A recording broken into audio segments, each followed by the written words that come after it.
జై గురుదేవ్. సో ఈరోజు మనం రిషికేశ్లో రివర్ రాఫ్టింగ్ చేయబోతున్నాము. సో ఇక్కడ నాతో పాటుగా చాలా మంది ఉన్నారు. ఇప్పుడు మనం గంగా నదిలో రివర్ రాఫ్టింగ్ చేయబోతున్నాము. సో చూడండి, ఇక్కడ బోట్స్ అవి కూడా ఉన్నాయి. సో వీళ్ళందరూ కూడా మాతో పాటుగా ఇప్పుడు రివర్ రాఫ్టింగ్ చేయడానికి సిద్ధంగా ఉన్నారు. నేను ఫస్ట్ టైం ఎక్స్పీరియన్స్ అవుతున్నాను. సో నేను కూడా ఇదే మొదటిసారి, కొద్దిగా టెన్షన్గా ఉంది. సరే చూద్దాం, అందరితో పాటుగా మనం కూడా.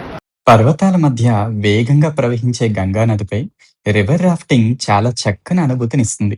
మధ్య మధ్యలో రాళ్ల మలుపులు, మనపై దూసుకువచ్చే నీటి అలలు, ఎక్కడ పడవ నుండి జారి నీటిలో కొట్టుకుపోతామో అనే భయాన్ని అయితే ఇస్తుంది.